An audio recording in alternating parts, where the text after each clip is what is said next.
नमस्कार दोस्तों, इन्फोटॉस के बहुत ही फ्रेश एपिसोड में आपका स्वागत है। तो चलिए शुरू करते हैं। आज की दोस्तों सबसे पहली अपडेट निकल कर आ रही है हमारे देश में डेवलप किए जाने वाले कुछ और फ्लोटिंग सोलर को लेकर, जहां पर दोस्तों भारत की premier hydro power company NHPC limited के द्वारा डिसाइड किया गया है कि वो हमारे देश में 500 मेगावाट के और भी फ्लोटिंग सोलर प्रोजेक्ट्स को डेवलप करेंगे, जिनको स्पेसिफिकली ओडिशा स्टेट में बनाकर कंप्लीट किया जाएगा। एंड इनको डेवलप करने के लिए उन्होंने ओडिशा स्टेट की one of the pioneer renewable sector की company green energy development corporation of Odisha limited के साथ में प्रमोटर एग्रीमेंट भी साइन कर लिया है। तो दोस्तों इस इनिशिएटिव के अंतर्गत ओडिशा स्टेट में कई सारे फ्लोटिंग सोलर प्रोजेक्ट्स को डेवलप किया जाएगा, जो कि उड़ीसा स्टेट के अलग अलग जो वाटर बॉडीज हैं वहां पर बनकर तैयार होंगे। और क्योंकि ये प्रोजेक्ट काफी बड़ा प्रोजेक्ट होगा, जिसके चलते इस प्रोजेक्ट को 2 स्टेजेस में डेवलप किया जाएगा। फर्स्ट स्टेज में 300 मेगावाट के floating solar Rengali hydroelectric project के अंतर्गत बनकर कंप्लीट होंगे, जिनके ऊपर 2000 करोड़ रुपए से ज्यादा स्पेंड किए जाएंगे। एंड एक बार बनकर तैयार हो जाने के बाद में यहाँ पर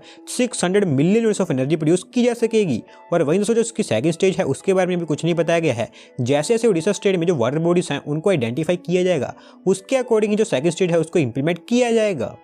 अगली दोस्तों अपडेट निकल कर आई है यूपी स्टेट में लॉन्च किए गए कुछ प्रोजेक्ट्स को लेकर, जहां पर दोस्तों हमारे minister of road transport and highways mister Nitin Gadkari के द्वारा यूपी स्टेट में कई सारे नेशनल हाईवे प्रोजेक्ट्स का फाउंडेशन स्टोन एंड इनॉग्रेशन कर दिया गया है, जिनकी टोटल कॉस्ट 12,981 करोड़ रुपीस की है। तो दोस्तों क्योंकि यूपी एक पोल बाउंड स्टेट है, तो डेली हमें यहाँ से कोई ना कोई अपडेट देखने को मिलती रहती है। और इस बार हमारे minister of road transport and highways mister Nitin Gadkari ji के द्वारा यूपी स्टेट में टोटल 572 किलोमीटर के नेशनल हाईवे प्रोजेक्ट्स को लॉन्च कर दिया गया है, जिनको mainly Kaushambi, Ayodhya and Basti in areas में लॉन्च किया गया है। और इंडिविजुअली इनके बारे में बात करूं तो कौशाम्बी के लिए 6 नेशनल हाईवे प्रोजेक्ट्स को बनाया जाएगा, जिनके ऊपर 2659 करोड़ रुपए स्पेंड किए जाएंगे। अयोध्या के लिए 6 नेशनल हाईवे प्रोजेक्ट्स लॉन्च किए गए हैं, जिनकी टोटल वैल्यू 8698 करोड़ रुपीस की है। और वहीं बस्ती के लिए 3 नेशनल हाईवे प्रोजेक्ट्स लॉन्च किए गए हैं, जिनकी टोटल वैल्यू 1624 करोड़ रुपीस की है। और इसके अलावा दोस्तों जो नेशनल हाईवे प्रोजेक्ट्स यहाँ पर बनकर तैयार होंगे वो प्रयागराज, चित्रकूट, कौशाम्बी, श्रृंगवेरपुर धाम इन सभी एरियाज को कनेक्ट करेंगे।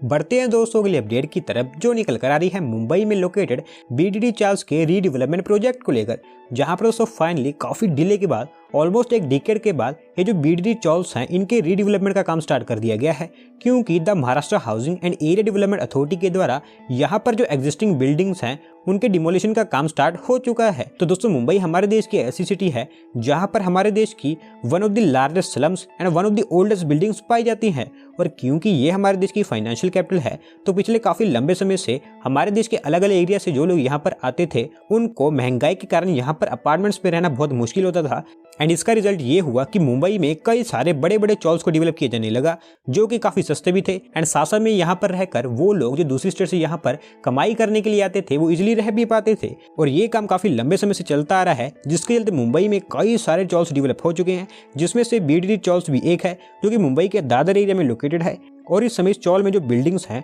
वो काफ़ी ज़्यादा पुरानी हो चुकी है और वो इतनी नज़दीक पहुंच चुकी हैं कि वो अपने आप भी गिर सकती हैं। और क्योंकि आज के समय में इनको रीडेवलप करना जरूरी हो गया था, तो इसी के चलते जब Maharashtra housing and area development authority की तरफ से इनका जो रीडेवलपमेंट का काम है उसको स्टार्ट कर दिया गया है। और 2 फेजेज में ये जो रीडेवलपमेंट का काम है ये पूरी तरह से कंप्लीट होगा। अगली दोस्तों अपडेट निकल कर आ रही है हमारी इंडियन रेलवेज को लेकर, जहां पर दोस्तों कटक रेलवे स्टेशन जो कि उड़ीसा में है, यहां पर जो रेल पैसेंजर्स आते हैं उनके लिए और भी बेहतर रेल ट्रैवल फैसिलिटीज प्रोवाइड करते हुए हमारे मिनिस्टर ऑफ रेलवेज के द्वारा कटक रेलवे स्टेशन पर एक सेकंड एंट्री पॉइंट एंड साथ साथ में यहाँ पर इसका जो सर्कुलेटिंग एरिया है उसके रीडेवलपमेंट के लिए फाउंडेशन स्टोन रख दिया गया है। दोस्तों जो कटक रेलवे स्टेशन है इसको हमारी रेलवेज के पीरियड के अंतर्गत रीडेवलप किया जाने वाला था, जो कि एक तरह का रेनोवेशन होने वाला था, क्योंकि यहाँ पर कोई भी जो बिल्डिंग थी उसको डिमोलिशन नहीं किया जाने वाला था। एक तरह से आप कह सकते हैं कि जो रेलवे स्टेशन था इसका ब्यूटिफिकेशन किया जाने वाला था। और वैसे ही जो प्रोजेक्ट था इसको हमारी रेलवेज के द्वारा कुछ समय बाद इंप्लीमेंट किया जाने वाला था, लेकिन इस समय यहाँ पर जो न्यू एंट्री पॉइंट है उसकी काफ़ी ज़्यादा जरूरत थी,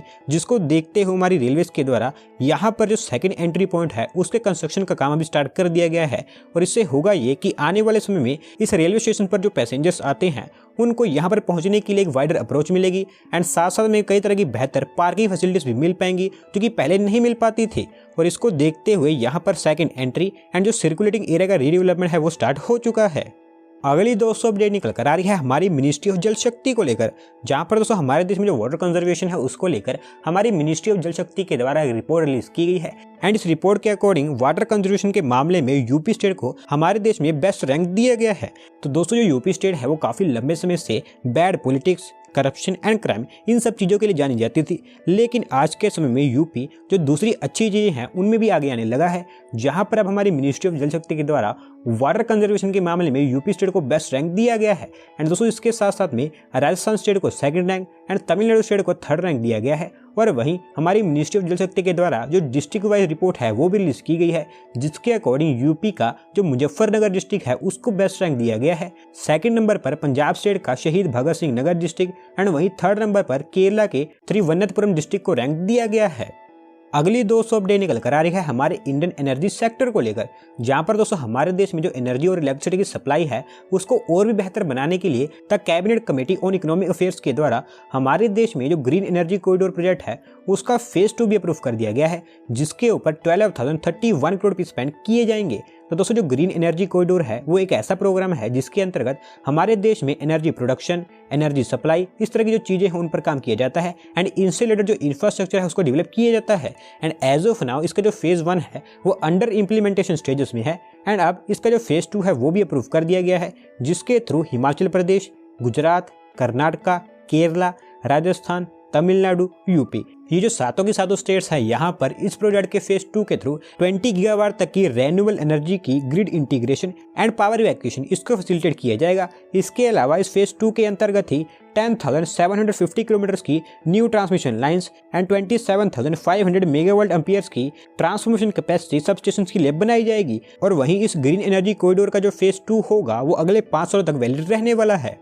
बढ़ते हैं दोस्तों अगले अपडेट की तरफ, जो निकल कर आ रही है हमारे देश में सेटअप किए जाने वाले एक और सेमीकंडक्टर प्लांट को लेकर, जहां पर CMI इंडिया लिमिटेड जो कि हमारे देश की one of the Pioneer and advance cable manufacturing company है उनके द्वारा डिसाइड किया गया है कि वो अब हमारे देश का सेमीकंडक्टर इंडस्ट्री है वहां पर एंट्री करेंगे, क्योंकि इस कंपनी के द्वारा डिसाइड किया गया है कि वो हमारे देश में सेमीकंडक्टर की मैन्युफैक्चरिंग जल्दी स्टार्ट करने वाले हैं। तो दोस्तों जब से हमारी सेंट्रल गवर्नमेंट के द्वारा हमारे देश में सेमीकंडक्टर की मैन्युफैक्चरिंग को लेकर PLI स्कीम अनाउंस की गई है, तब से हमारे देश में देखा गया है कि बहुत बड़ी बड़ी कंपनीज उनके सेमीकंडक्टर प्लान हमारे देश में अनाउंस कर रही हैं, जिसमें टाटा, वेदांता, इंटेल, इस तरह की जो कंपनीज हैं उनके द्वारा उनके प्लान्स को लेकर बातें हो रही हैं। और वहीं अब CMI लिमिटेड के द्वारा भी ये कह दिया गया है कि वो भी इंडिया में सेमीकंडक्टर की मैन्युफैक्चरिंग करेंगे एंड सेमीकंडक्टर की मैन्युफैक्चरिंग के लिए ये जो कंपनी है ये एक पायनियर सेमीकंडक्टर मैन्युफैक्चरिंग कंपनी के साथ में मिलकर टाई अप करेगी, जिसका नाम अभी बताया नहीं गया है। लेकिन इनके जो सेमीकंडक्टर प्लान होंगे उसके लिए ये जो कंपनी है इनका हिमाचल प्रदेश में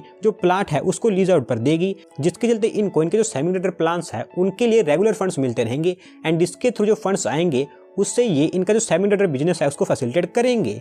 आज की दोस्तों लास्ट अपडेट निकल कर आ रही है UAE बेस्ड लुलु ग्रुप को लेकर, जहां पर दोस्तों इस ग्रुप के द्वारा कह दिया गया है कि ये हमारी union territory Jammu and Kashmir में अब उनकी एंट्री करने वाले हैं, क्योंकि वहां पर इनके द्वारा इनकी एक mega food processing and logistic hub को सेटअप किए जाने वाला है। तो दोस्तों अभी 1-2 दिन पहले मैंने आपको बताया था कि माँ रियल एस्टेट ग्रुप जो कि दुबई बेस्ड है, इनके द्वारा कहा गया है कि ये श्रीनगर में एक मेगा मॉल को लॉन्च करेंगे। एंड नाउ लुलु ग्रुप जो कि दुबई बेस्ड ही है, इनके द्वारा भी उनके प्लान अनाउंस कर दिए गए हैं, जहां पर इनके द्वारा 200 करोड़ रुपए की इन्वेस्टमेंट के through food processing and logistic hub को Jammu and Kashmir union territory में सेटअप किया जाएगा। एंड ये इसका फेज 1 होगा और वहीं फेज 2 में इसको और भी एक्सपांड किया जाएगा। और वहीं फेज 1 के लिए इनका जो प्लान है उसको इम्प्लीमेंट करते हुए इन्होंने जम्मू एंड कश्मीर गवर्नमेंट के साथ में MOU भी साइन कर लिया है। तो दोस्तों आज की वीडियो में बस इतना ही। अगर आप अपनी तरफ से ये अपडेट सबमिट करना चाहते हैं तो डिस्क्रिप्शन में दी गई लिंक पर क्लिक करके सबमिट कर सकते हैं। और अगर आज की वीडियो पसंद आई हो तो वीडियो को लाइक करें, चैनल को सब्सक्राइब करें। धन्यवाद आपका वीडियो को देखने के लिए।